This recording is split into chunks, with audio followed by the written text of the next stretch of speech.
everyone, Assalamualaikum warahmatullahi wabarakatuh. Welcome to my channel. Kita akan membahas tentang grammar yang sangat basic atau dasar, yaitu subjective and objective pronoun. Gak usah berlama-lama lagi, mari kita bahas. Here we go.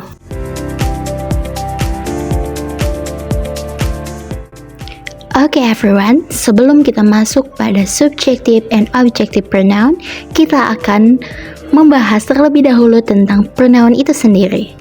Nah, pronoun atau in bahasa kata ganti yang berfungsi untuk menggantikan nama orang, benda, tempat, atau hal yang lain tanpa harus mengulangi kata yang sama berulang kali. For the example, contoh di sini ada Miss Safitri loves teaching. Miss Safitri teaches every day. Miss Safitri uses Zoom to teach. The students asked to Miss Safitri. The class is fun with Miss Safitri. Oke teman-teman, jika kita perhatikan ada kata-kata yang berulang-ulang. Nama Miss Safitri ditulis berulang kali sehingga terkesan tidak efisien. Maka kita bisa gunakan pronoun yang sesuai. Apa saja sih pronoun itu? Yuk kita bahas. Oke, teman-teman pasti udah sangat familiar tentang subjective pronoun dan objective pronoun. Kita akan membahas yang pertama tentang subjective pronoun. Subjective pronoun itu adalah kata ganti subjek. Di sini ada apa saja? Ada I, you, they, we, he, she, it. Tentu sudah sangat familiar. I artinya aku atau saya, you kamu atau Anda, they mereka, we adalah kami, he adalah dia untuk laki-laki, she adalah dia untuk perempuan, dan it artinya ini untuk menunjukkan hal lain non manusia seperti hewan dan lainnya. Kemudian selanjutnya ada objective pronoun atau kata ganti objek. Bisa menggunakan me, you, them, us, him, her, dan it. Jadi apa sih bedanya subjective and objective pronoun itu? Kita akan bahas. Perbedaan keduanya dibedakan pada letaknya. Untuk subjective pronoun diletakkan sebelum kata kerja atau verb, sedangkan objective pronoun diletakkan setelah kata kerja atau verb. Bagaimana contohnya? Mari kita bahas contohnya. Oke, for the example, kita akan menggunakan kata dia untuk seorang laki-laki. Di sini ada he and him. Di sini untuk he kita tulis sebagai subjek dan him adalah objek dari he. Untuk contoh yang pertama, untuk kalimat yang belum kita menggunakan pronoun ya. Ada Faisal has a cat. Di sini Faisal terletak sebelum verb atau kata kerja. Has di sini sebagai verb. Jadi untuk subjek, Faisal itu sebagai subjek terletak sebelum kata kerja. Dan kalimat yang kedua, Faisal loves the cat. Faisal ini adalah sebagai subjek dan terletak sebelum kata kerja. Kata kerjanya adalah loves. Oke. Dan selanjutnya, the cat loves Faisal. Di sini Faisal sudah berubah menjadi objek dan terletak setelah kata kerja. Kata kerjanya adalah loves. Jadi untuk Faisal ini berpindah posisinya setelah kata kerja, maka kedudukannya dia sebagai objek. Untuk kalimat berikutnya, ini sudah diganti menggunakan pronoun atau kata ganti. Oke. The first sentence is Faisal has a cat. The second sentence, he loves the cat. Kalau kita perhatikan di sini, kalimat kedua untuk subjeknya tadi Faisal sudah diganti menjadi he. Dan he adalah subjek pronoun dari dia laki-laki, atau di sini dituliskan dia laki-lakinya itu bernama Faisal. He loves the cat. Dan kata he ini terletak sebelum kata kerja. Kata kerja di sini adalah loves. And third sentence, the cat loves him. Di sini untuk Faisalnya telah diganti objeknya menjadi him atau dia laki-laki. Dan untuk objeknya atau him terletak setelah kata kerja loves. Ya, jadi untuk objek terletak setelah kata kerja.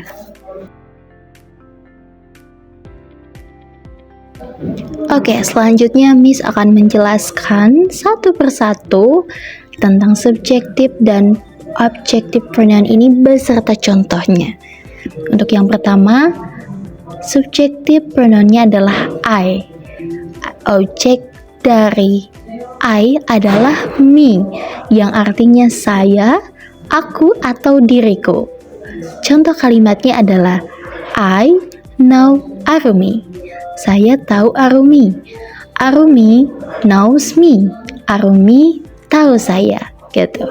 Jadi untuk I ini terletak sebelum kata kerja. Kata kerjanya adalah know atau tahu. Sedangkan me terletak setelah kata kerja, yaitu knows. I know Arumi. Arumi knows me. Selanjutnya ada subjective pronoun you. Objective pronoun dari you adalah you juga, yang artinya Anda, kamu, dirimu, atau orang lain. Contoh kalimatnya di sini adalah you know those people. Those people know you. Untuk you yang bertulisan merah ini, dia kedudukannya sebagai subjek karena terletak sebelum kata kerja. Kata kerjanya yaitu know. Dan you yang bertuliskan warna biru, ini kedudukannya sebagai objek karena terletak setelah kata kerja atau verb. Verb di sini adalah know. You know those people. Those people know you. Selanjutnya subjective pronoun we dan objective pronounnya adalah us, yang artinya adalah kami atau kita atau aku dan orang lain. Jadi terdapat aku di situ.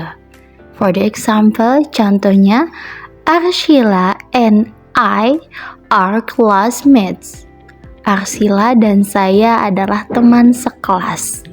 We love the teacher. Kita atau kami yang merujuk pada Arshila dan saya love the teacher. Kami mencintai atau menyukai guru itu. Untuk we ini terletak sebelum kata kerja. Kata kerja di sini adalah love, mencintai atau menyukai. The teacher love us. Guru itu mencintai kita. Dan us ini kedudukannya sebagai objective pronoun. Terletak setelah kata kerja. Kata kerja di sini adalah love, mencintai. Selanjutnya, subjective pronoun he dan objective pronounnya adalah him, yang artinya dia atau orang lain yang jumlahnya satu, diperuntukkan untuk menunjukkan dia laki-laki. For the example, Mr. Bayu is a good man. Mr. Bayu adalah lelaki yang baik, seorang lelaki yang baik. He helps everyone. Dia membantu semua orang. Untuk he ini adalah subjective pronoun dari Mr. Bayu atau dia laki-laki. Dia laki-laki di sininya adalah Mr. Bayu. Dan terletak sebelum kata kerja. Kata kerja di sini adalah helps. He helps everyone. Dia membantu semua orang. Everyone helps him. Semua orang membantu dia. Dia siapa? Dia merujuk ke Mr. Bayu. Dan him ini adalah objek dari Mr. Bayu. Objective pronoun dari Mr. Bayu dan terletak setelah kata kerja yaitu helps. Everyone helps him. And the next, subjective pronoun she dan objective pronounnya adalah her. Artinya dia atau orang lain yang jumlahnya satu, diperuntukkan untuk perempuan. Contohnya di sini, Mesa has a rabbit.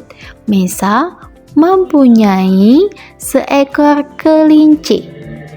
She loves the rabbit. Dia merujuk pada Mesa dan Mesa itu adalah dia perempuan. She loves the rabbit. She ini terletak sebelum kata kerja. Kata kerja di sini adalah loves. She loves the rabbit. Dia yang merujuk pada Mesa menyukai kelinci itu. The rabbit loves her. Kelinci itu menyukai dan menyayangi dia. Dia itu merujuk pada Mesa, yaitu dia perempuan. The rabbit loves her. Selanjutnya, subjective pronoun adalah it, dan objective pronounnya juga it, yang artinya ini atau hal non-manusia yang jumlahnya satu atau tunggal. Jadi untuk yang non-manusia itu, mau hewan, tumbuhan, benda mati, bahkan makhluk halus sekalipun, ketika syaratnya dia hanya satu atau tunggal, maka menggunakan it. Contohnya di sini, a chicken lives in my home. Seekor ayam tinggal di rumah saya. It eats corn. It ini merujuk pada a chicken. A chicken eats corn. Seekor ayam memakan jagung. I pet it every day. Saya memelihara dia, merujuk ke a chicken setiap hari. Dan selanjutnya yang terakhir ada they dan them. Subjective pronounnya adalah they dan objective pronounnya adalah them.